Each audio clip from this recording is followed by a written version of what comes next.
Now, you remember from last week that we're in the moment of phasing out of the 1960s, moving into the 1970s.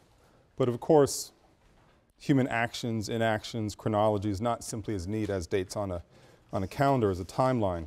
A lot of the social confusion and violence and cultural excitement, actually, of this era, of the late 60s, is right there in the 1970s. And this lecture is actually trying to canvass some of the political turmoil and its marriage to popular culture in the early 1970s. By way of context, though, let me start in the spring of 1970. On April 30th, and actually let me frankly just focus on 2 weeks in 1970. On April 30th, President Nixon announces the invasion of Cambodia, the escalation of the war in Southeast Asia in general, and the need for 150,000 more troops to find a lasting peace.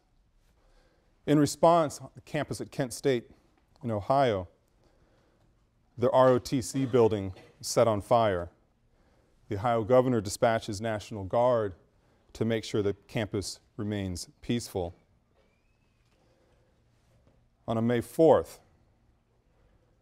this attempt to keep the peace on Kent State evaporates when 28 guardsmen opened fire on Kent State students, killing 4 and wounding 9.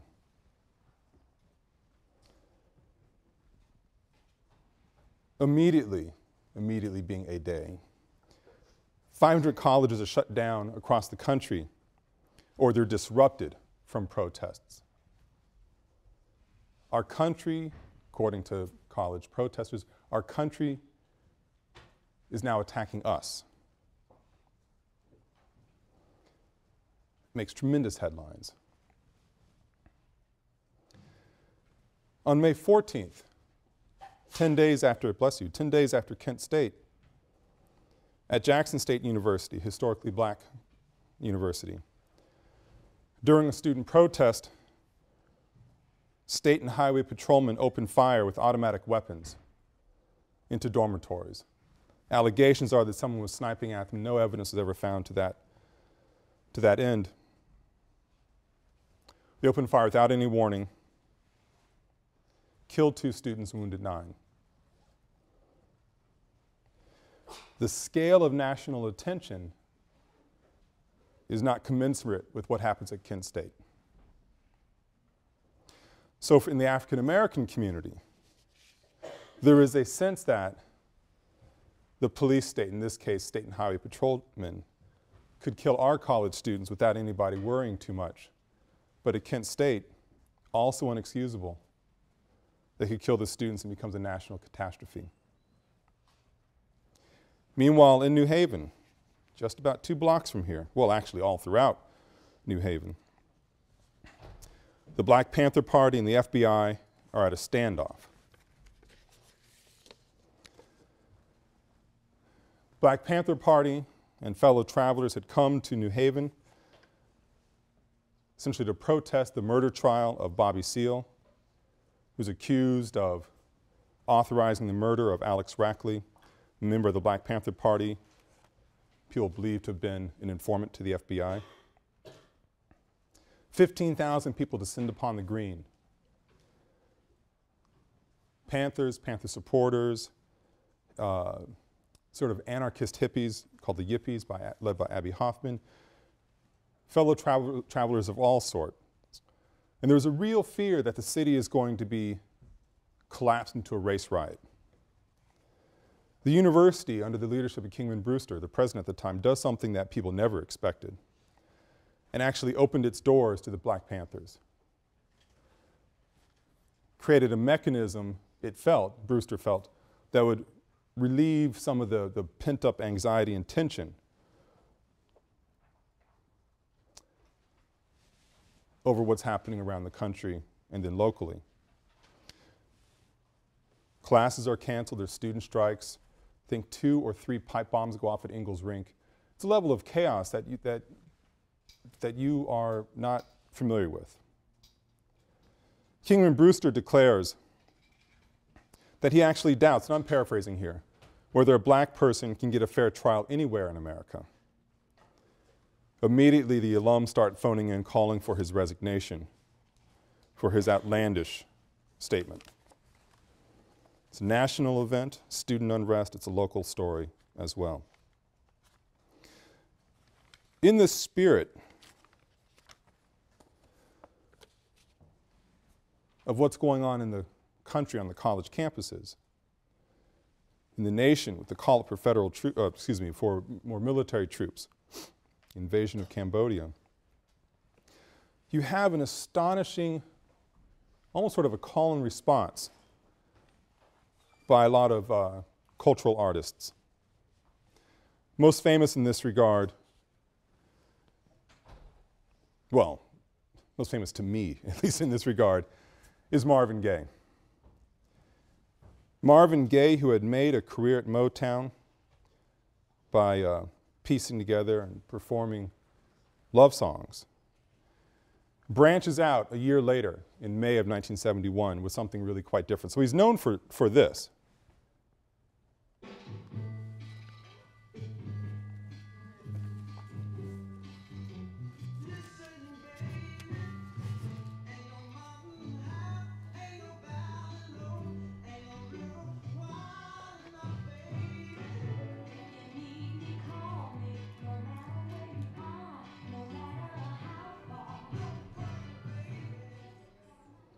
I mean, really catchy love songs, really quite, you know, they're actually important in the history of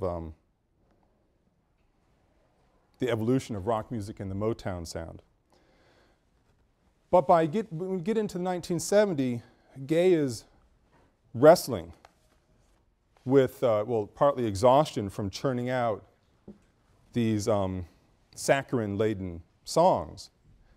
But also he's wrestling with what's going on in the country. And he wants to aspire to do something quite different. And he secures for himself a new contract with Motown, and he's given creative license, which is astonishing. This is the big sort of rupture of Motown. He's given creative license. And he generates a concept album. The album's called What's Going On. It's dealing with Vietnam, it's dealing with economic despair, with incredible inflation going on in the country.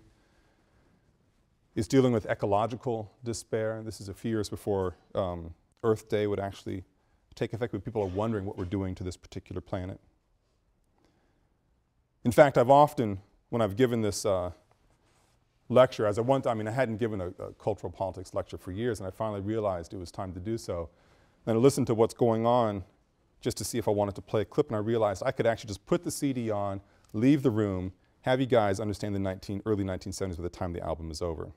But, well, I have to get up and say something. So you have a moment of escalating war in Vietnam, fear of the destruction of the planet, ecologically speaking, environmentally speaking, hyperinflation in the United States, poverty, urban decay.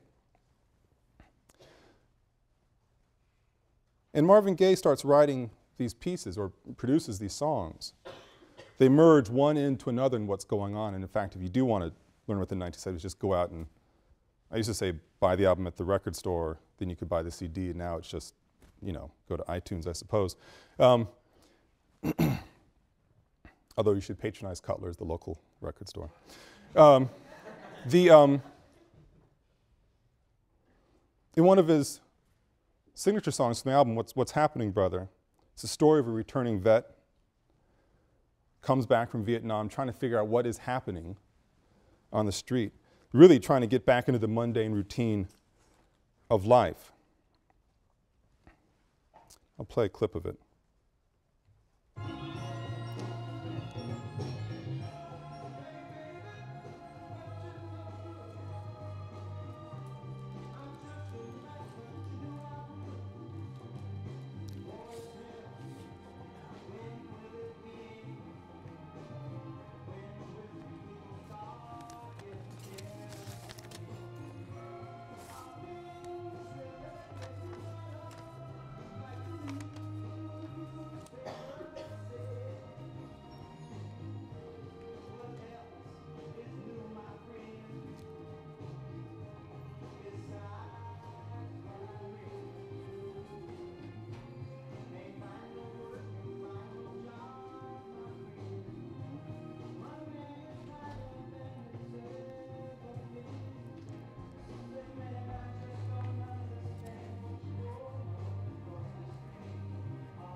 If you have the lyric sheet in front of you, it's self-evident. For those of you who don't, guy's just come back from war.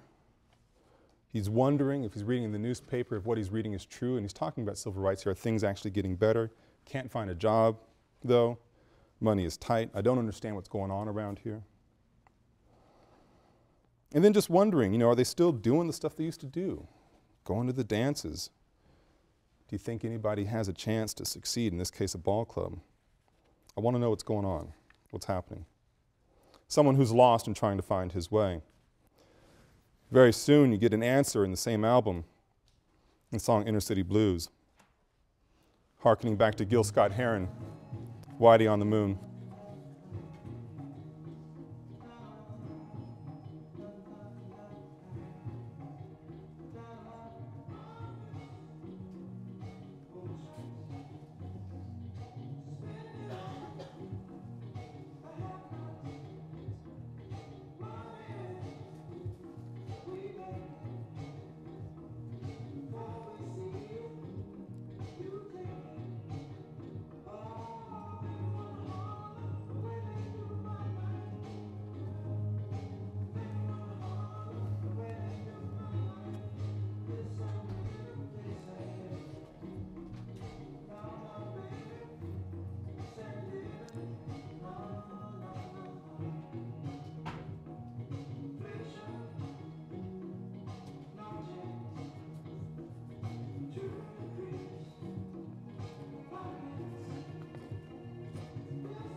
Sending people to the moon, spending on people who don't have anything, please, instead. People taking all of our money. This is exactly Gil Scott-Heron's lament from the same era. He closes the song throwing up both my hands in a lament. Now, if you think I'm stretching this a little bit, I mean, this is just one album after all, let me share with you a personal story. It's happening in 1971, 72, and 73. I was too young to remember it, actually.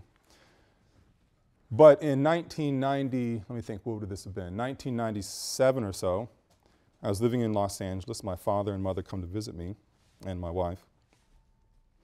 And we're driving, we go out to, he lived in LA for a while during this era. We drive out to visit some old friends of his in Los Angeles and have a great night. Come back, we're driving back, and I happen just to put on this album. I listened to it all the time. He and my mother riding in the back seat, and after a while I realized something doesn't sound quite right. And then I realized what I'm hearing in the back seat is weeping. I mean, flat out weeping. I turn down the music, ask what's going on, and my father just says, I just can't talk about it. Get back to the house. I've never seen this guy cry my entire life. So I don't know what has actually happened. Sit down with him, and my mother says, Wendell, just tell him what happened there. And my father essentially had flashback. He was a Vietnam vet himself, flew in the Air Force. And he's saying that album, it just brought everything back. I mean, you just don't understand, he tells me, what it was like. People going off and risking their lives for the country and being treated the way they were treated upon their return. And Marvin Gaye really understood it, the sense of confusion that many people, not just vets, but certainly in his case, vets come back trying to figure out what is going on in this country. What do they actually fight for? Feeling a sense of moral confusion as well. My father even talked about the economy and the ecological landscape, all in that same moment. He goes, that album really captured it all. Marvin Gaye understood what was going on.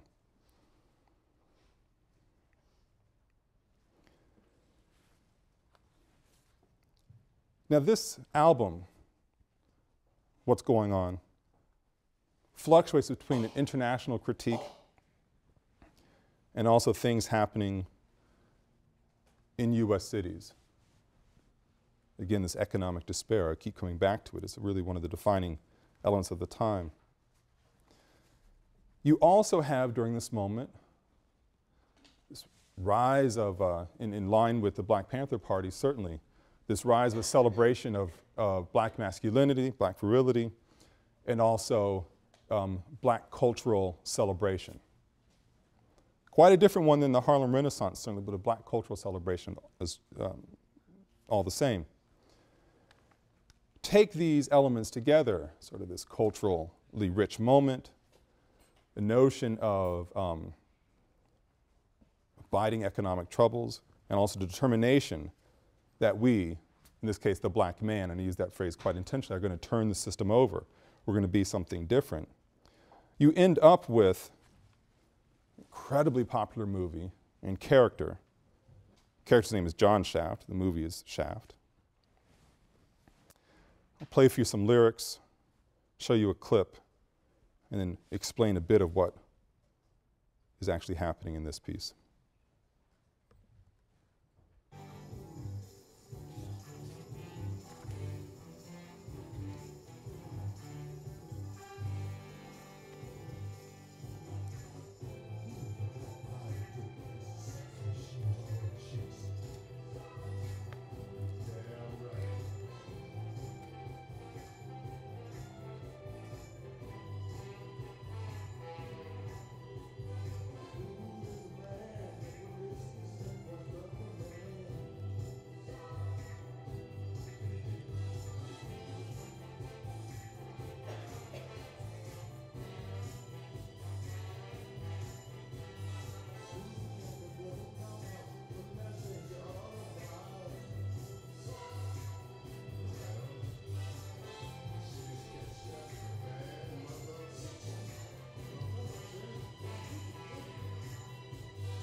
Every year when I play this, I forget to do a vocal boost because the lyrics, Isaac Hayes' voice is so deep that you lose out on the lyrics.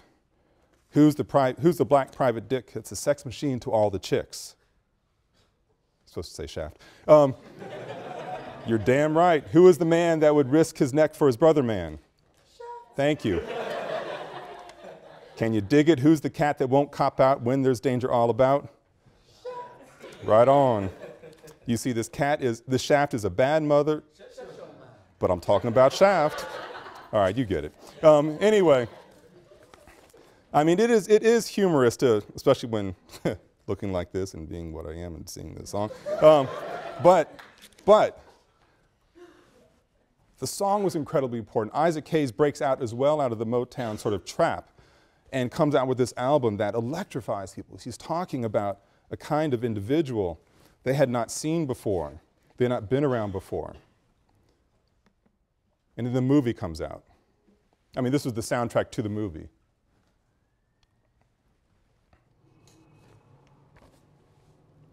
So you're walking through New York Times Square, which used to be a complete cesspool.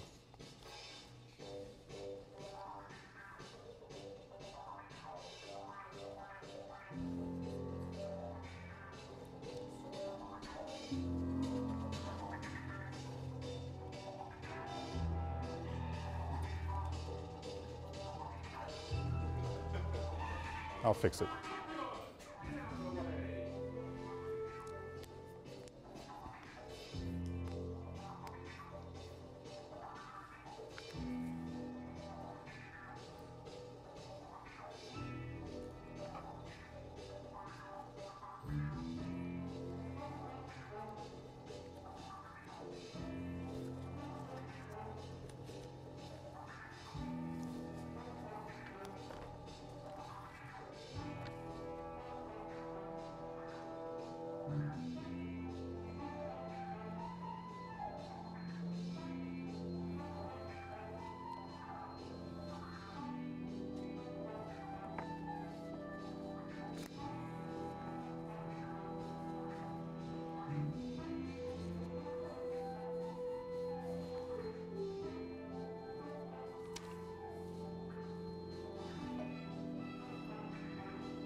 Now, I played the extended clip here. There's a couple of moments that are rather important.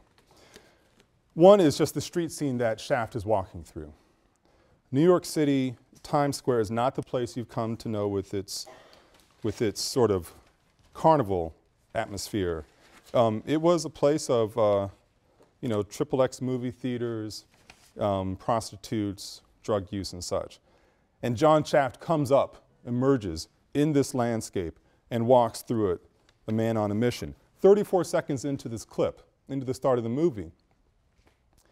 You may have seen it, and I don't know if the lights were down enough yet for you, but he crosses the street and someone comes up about to hit him. He stops the car and gives him the finger.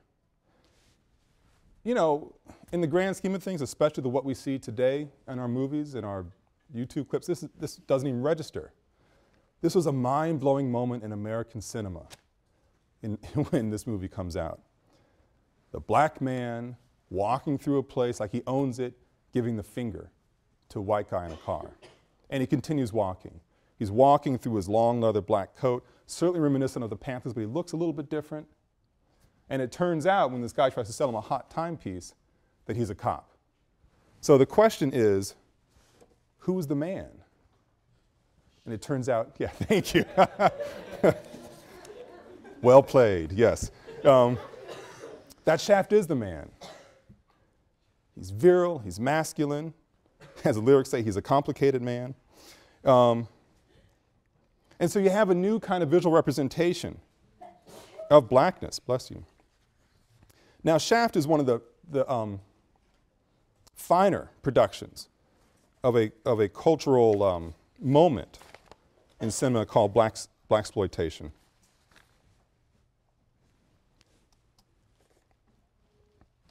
Pardon me, I have to multitask a little bit here.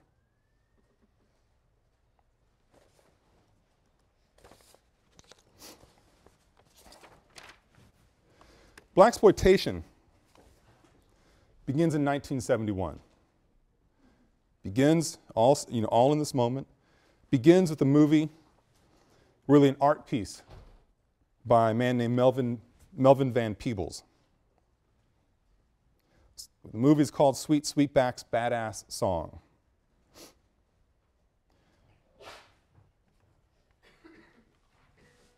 The movie is, I find it very difficult to watch, just from the kind of messages it's giving and also because its cinematic qualities and because it's in some way, well, I don't care for the movie. But anyway, it's incredibly important. It starts with the unnamed narrator, or protagonist, I suppose, seen being raised by prostitutes. He becomes a hustler.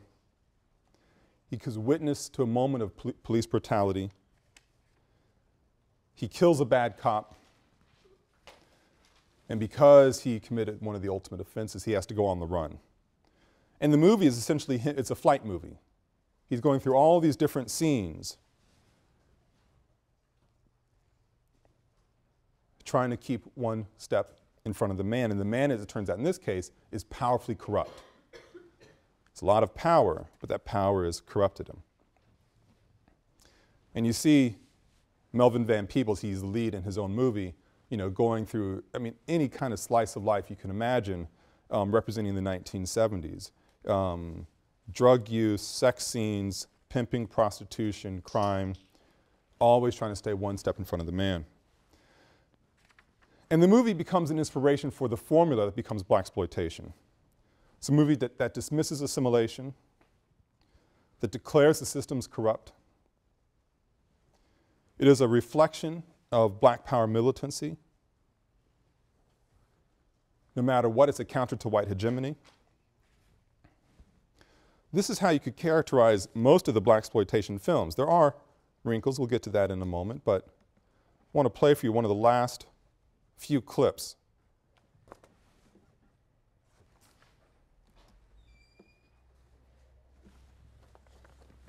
of the movie.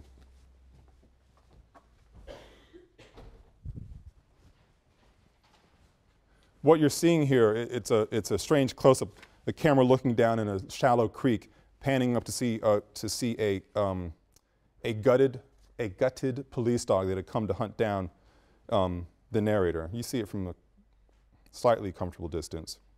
And again, it's a movie that's about flight.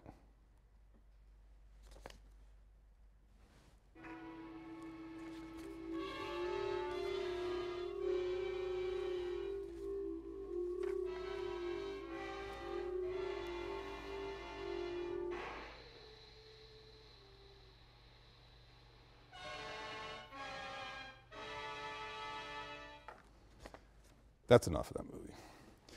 It's actually hard to watch because of the dissonance and the rough film quality. Well, the movie's shot on a $500,000 budget. Shot in the course of 2 weeks. Has an all-black crew.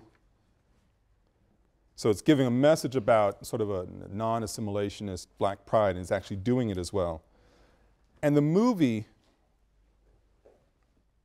oh, and I think it aspires for an X rating, which had a different connotation in the early 70s than it does now, because that way we can get outside of the union system and then have an all-black crew. Shot for $500,000, grosses $10 million. Tremendous return on investment. And this is what really launches this 5-year period of the genre. They are often low budget, Shaft being really a different creature in this regard. It's a high budget film. Most of them are low budget. They make a ton of money. The production values aren't that wonderful. They're mostly action films. They're very simplistic in its construction. Black is good, white is bad. They are hypermasculine, and they are misogynist. So when people think about blaxploitation,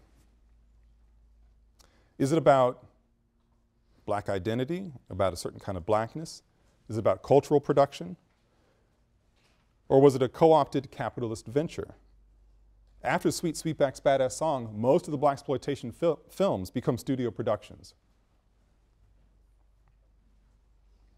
No matter what you decide blaxploitation is, it's important to think about the images that it presents. They all weren't about revolutionaries or tough, upstanding men. About different kinds of people.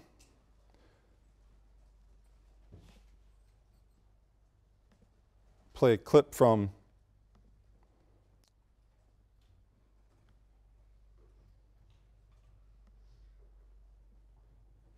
the movie Superfly as a way to access this particular part of the narrative.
So this is a song celebrating a pusher. I'm your mama, I'm your daddy, I'm that nigger in the alley. I'm your doctor when in need. Want some coke, have some weed. You know me, I'm your friend, your main boy, thick and thin. So who is the pusher man?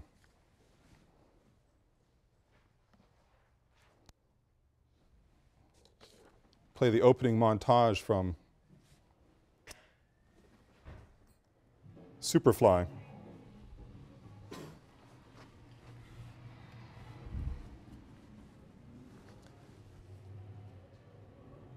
The main character's getting out of his car. That is the main lead character right there.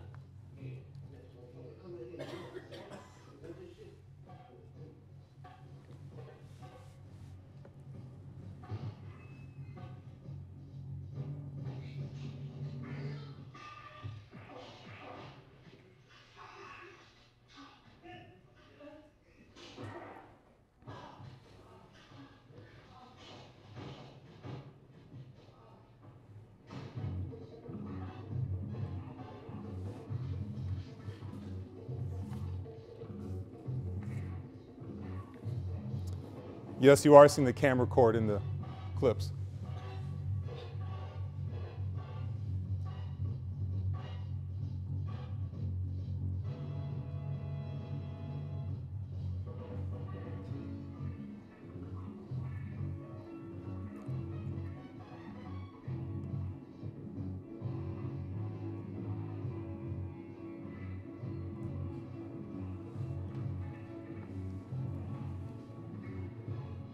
The filmmakers didn't need a set. They had New York City to use as its perfect backdrop.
So I played this extended clip the same way I played Shaft. I mean, these movies are coming out at essentially the same time, but they're telling quite a different story. Walking through different parts of New York City, certainly. Shaft walking with power and authority since he is the man, and the pusher man doing something really entirely quite different. Still, also walking through New York City and its sites of economic devastation. Right before this clip, you see the pusher man getting out of bed. He has, as the lyrics from the Curtis Mayfield song, the baddest bitches in the bed, getting out of bed with a white woman, which is of course important for all the racial narratives about that kind of coupling possibility, living in a very fancy apartment, and he's really trying to get out. He's made enough money, he's trying to get out of the system, and then he's got to get these petty thieves who are trying to take some of his dope. The story is then about a pusher man trying to exit the high life. He's going to make one final score and retire. But as the story goes through, he discovers that the people who are actually the drug kingpins in New York City, the ones he has to make this final score with, are the police. The commissioner of the police is the biggest drug kingpin in the city. And the pusher man comes to the heroic conclusion by framing or setting up the police commissioner. So you have here perhaps a hero, perhaps an anti-hero. It's really quite unclear. But you certainly, I mean, in terms of what's being celebrated here. But you certainly have the lingering part of Blaxploitation that the man, when it is the white man, not John Shaft, of course, the man, usually a person in great authority, structurally in the system, is the cause of degradation in the black community. Now, I've talked about the fact that that blaxploitation is celebrating manhood and of a complicated nature. It's also doing something quite different. You know, people often point to Pam Grier as a wonderful example, a blaxploitation film star. You know, she's always winning in the end. Her first movies in this regard, Foxy Brown. It's a story about Foxy. Her brother is set up by a drug kingpin. This is one of the great narratives of blaxploitation. Her boyfriend is killed by the man, and she's going to infiltrate the mob to exact her revenge. And the way she infiltrates it is becoming a prostitute. In fact, the beginning of the movie, before this stuff unwinds, you have Pam Grier getting out of bed with the phone rings, and within a few seconds, she's bare-chested. I mean, this is what blaxploitation and white and female power is suggested by Pam Grier. Her sexuality is her power. Anyway, I want to play the last couple of minutes from Foxy Brown. It has a twist on this narrative of who's the man, in fact, how black power is interwoven in this in interesting ways.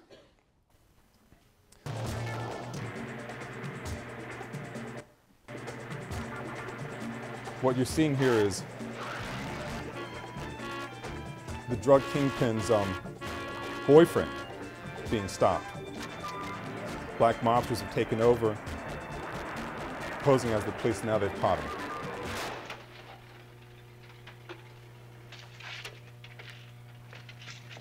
What are you gonna do? What do you want? What are you guys gonna do?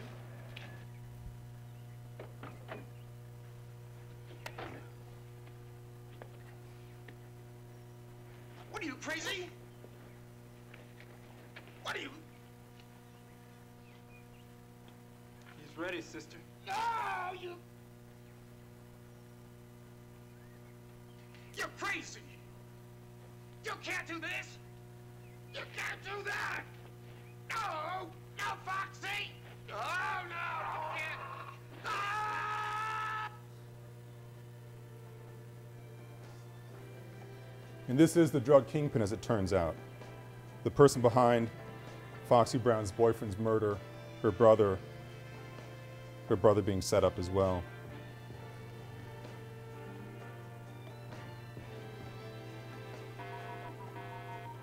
The alarm's been tripped.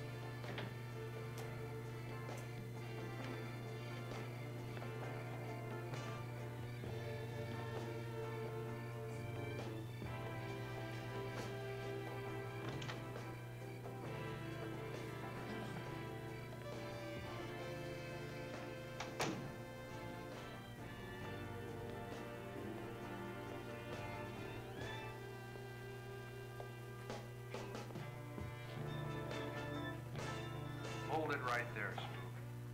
Yeah, you're gonna be a spook for real pretty soon. Hands up.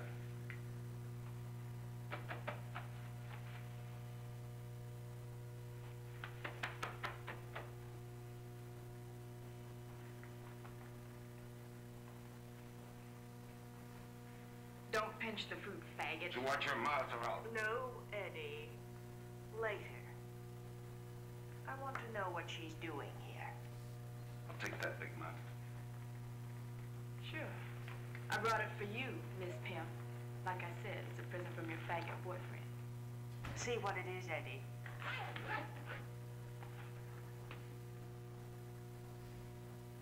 What is it? I don't know. Looks like a pickle jar or something. Bring it here.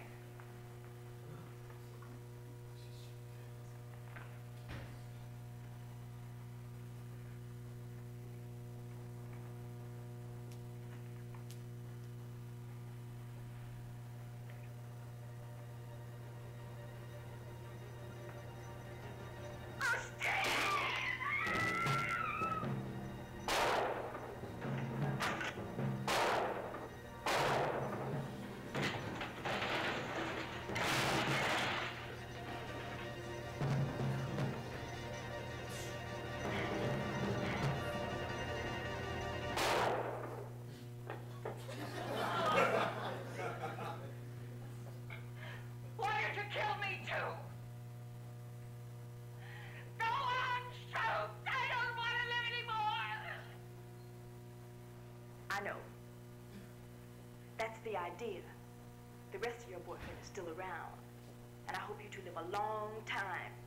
And then maybe you get to feel what I feel. Death is too easy for you, bitch. I want you to suffer.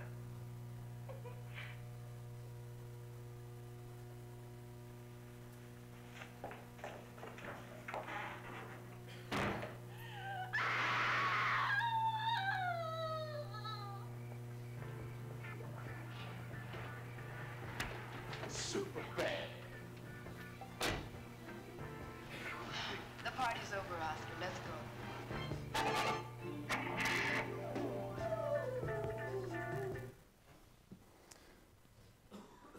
So,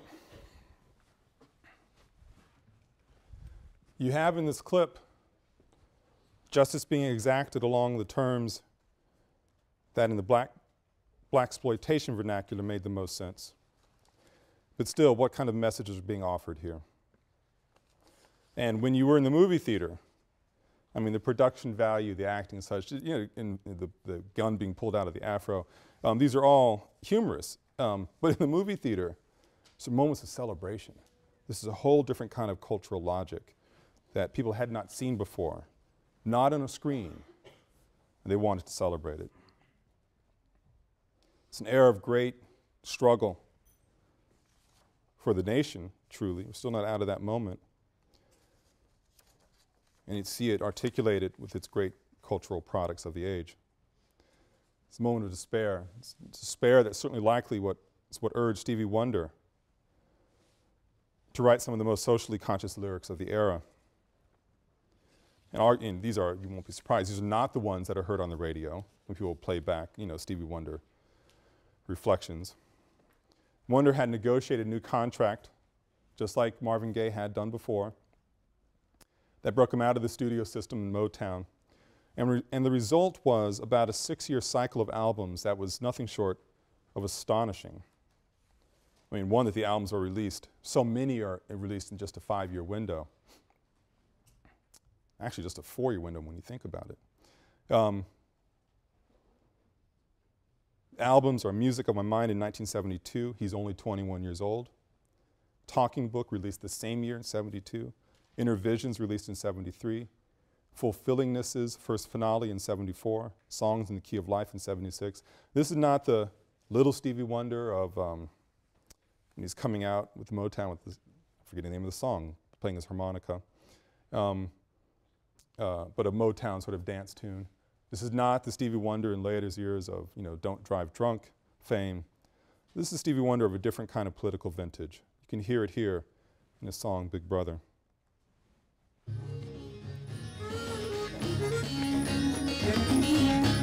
Your name is Big Brother.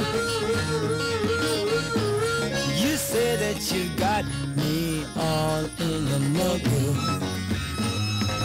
writing it down every day. Your name is Oscar. Your name is Oscar. I'll change if you vote me in as a president of your soul.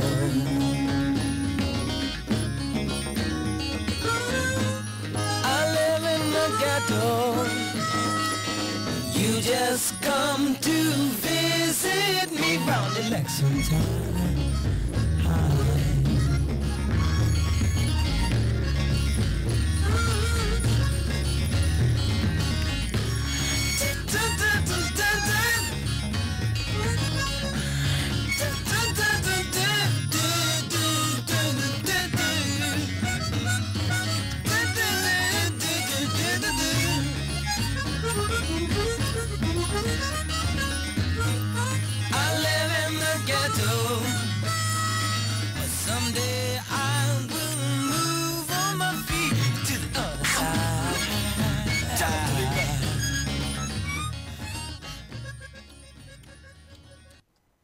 The sound quality is much better. I had the settings off in this, I apologize.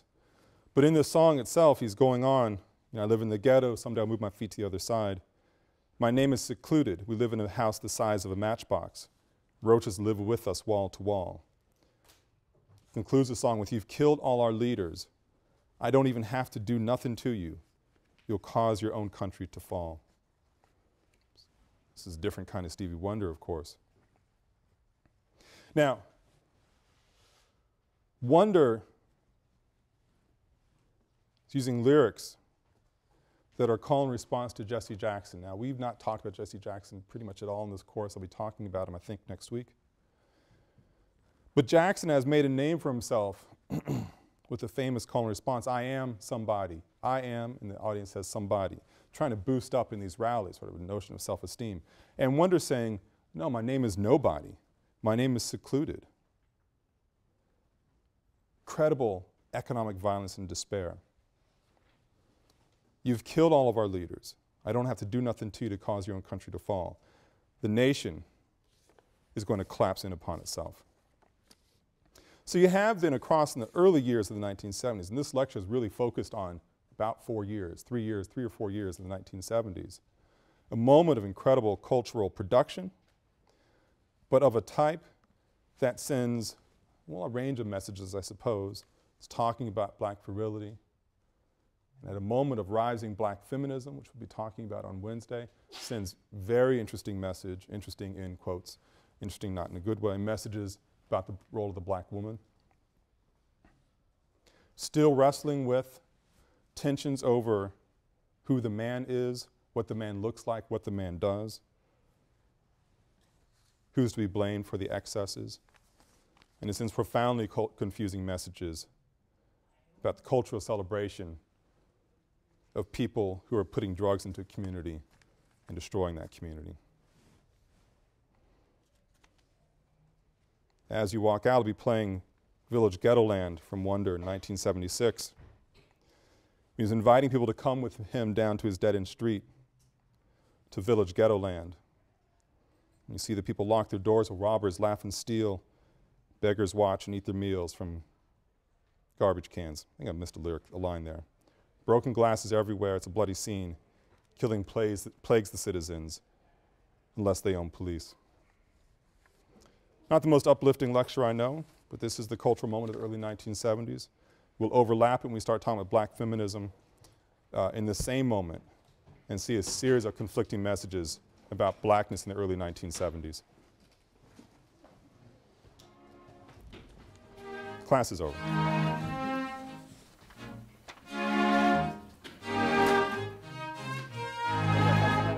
Would you like to go with me down my dead-end street? Would you like to come with me to Village Ghetto Land?